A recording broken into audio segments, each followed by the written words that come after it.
और लोगों से पुराने संबंध है। और मेरा पैतृक गांव रेवाड़ी जिले के नज़दीक हमेशा इलाके के लोगों ने मेरा समर्थन किया। मैं कैसे राजनीतिक हालात में रणवीर सिंह रेवाड़ी से भी लड़ सकता है। मैं अब इसमें भी कोई शंका संज्ञान करे तो मेरे को उसकी ज़्यादा क्लैरिफिकेशन की ज़रूरत नहीं है। पूर्व कैबिनेट मंत्री राव नरवीर सिंह ने आखिरकार रेवाड़ी से विधानसभा चुनाव लड़ने को लेकर बड़ा बयान दिया है। राव नरवीर सिंह ने तमाम अटकलों पर विराम लगाते हुए साफ कर दिया है कि वह रेवाड़ी से कोई चुनाव नहीं लड़ रहे हैं। उन्होंने कहा कि वह बादशाहपुर से चुनाव लड़ने की पूरी तैयारी कर चुके हैं और वहीं से चुनाव लड़ेंगे। राव नरवीर के इस बयान ने रेवाड़ी से भाजपा की टिकट पर चुनाव लड़ने की तैयारी में जुटे नेताओं को बड़ी राहत दी है। राव नरवीर सिंह शनिवार को अपने आवास पर आयोजित कार्यकर्ता सम्मेलन को संबोधित करने के लिए पहुंचे थे। सम्मेलन में राव के तेवर खासे तलख नजर आए। उन्होंने साफ कर दिया कि टिकट उनको ही मिलने वाली है और वह बादशाहपुर विधानसभा सीट से विजयी होकर भाजपा की झोली में एक सीट डालेंगे। उन्होंने रेवाड़ी में कराए विकास कार्यों को बयां करते हुए पूर्व मंत्री कैप्टन अजय सिंह यादव पर भी निशाना साधा। राव नरवीर सिंह ने कहा कि जितने विकास के काम उन्होंने मंत्री रहते हुए कराए उतने काम तो रेवाड़ी में आज तक भी नहीं हुए।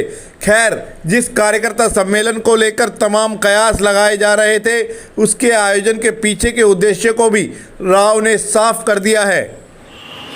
मेरी कोई इच्छा ना, लेकिन यह कि धरती माता ने जन्म दिया तो इसका भी तो कर्ज उतारे। अब हम अरे उम्र 63 साल की होगी, एक बार और बन जाएंगे, लेकिन इस धरती माता ने जिसने हमें जन्म दिया कि हमें पावरफुल है तो इस धरती माता का कर्ज उतारने के लिए चुनाव लड़ना ये अच्छा ये है कि आप लोगों का समर्थन है तो आप लोग खुशी से झूमे आदमियों का भाई अहिरवाल का राज है। 14 से 19 तक नरवीर सिंह ने टेलीफोन कर दिया तो महेंद्रगढ़ और सिरसा तक किसी आदमी की हिम्मत ना हो। अरे भैया आप 4 फ्लोर पर बैठे, मैं 8 बैठा, आप मुख्यमंत्री हूँ, मंत्री हूँ, तो बोला इस पर कलम से लिख ले और भाई जो नरवीर सिंह पास कर देगा वो हो जाएगा। राव नरवीर सिंह तो नरवीर सिंह को मुख्यमंत्री के पास फाइल अप्रूवल की भी भेजनी पड़ती थी और 2 करोड़ से नीचे तक की सड़कें कोई हो तो मेरे से डाउन हो जाती थी नीचे महकमे में। रेवाड़ी में कार्यक्रम है, क्या पूरा उद्देश्य था? नहीं, रेवाड़ी विधानसभा से जटसण हल्के से मैं विधायक रहा हूँ। लोकसभा का भी चुनाव लड़ता हूँ तो गुड़गांव लोकसभा में रेवाड़ी जिला आता है और लोगों से पुराने संबंध है। और मेरा पैतृक गांव रेवाड़ी जिले के नज़दीक बूढ़पुर है। जब भी मैं चुनाव आते हैं वैसे तो आता रहता हूँ, लेकिन लोगों से समर्थन और सहयोग मांगने के लिए आता हूँ।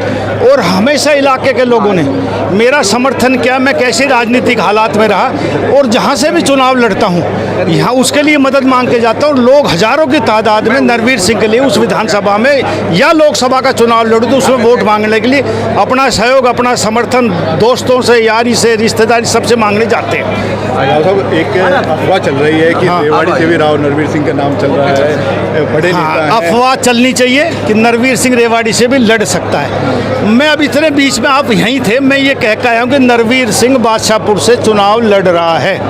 अब इसमें भी कोई शंका संज्ञान करे तो मेरे को उसकी ज़्यादा क्लैरिफिकेशन की ज़रूरत नहीं है। मैं हर जगह कह के आया हूँ, मैं बादशाहपुर के सब गाँव में घूम के आया हूँ और कह के आया हूँ कि नरवीर सिंह बादशाहपुर से चुनाव लड़ रहा है। अब इससे ज़्यादा मीडिया में कहने की आवश्यकता नहीं। आज तेवर ज़्यादा तलक थे, सरकार को सीधी चेतावनी भी दी है। नहीं, सरकार को चेतावनी नहीं दी। मैंने कहा सरकार ने जो काम करने चाहिए थे उतने अब नहीं कर पाए। नायब सैनी जी अच्छे मुख्यमंत्री है, ईमानदार मुख्यमंत्री है, मिलने वाला है, काम करने की कोशिश कर रहे हैं, लेकिन समय कम है। कितने लोगों की सेवा कर पाएंगे, कितने विकास के काम कर पाएंगे ये अलग बात है, लेकिन वो एक अच्छा इंसान है। भाजपा की टिकट को लेकर राव साहब कितने आश्वस्त हैं बादशाहपुर? जब मैं कह रहा हूँ मुझे 100% मेरे से अच्छा कैंडिडेट भारतीय जनता पार्टी को नहीं मिल रहा है। मुझे टिकट मिलेगी और मैं चुनाव लड़ रहा हूँ बादशाहपुर से।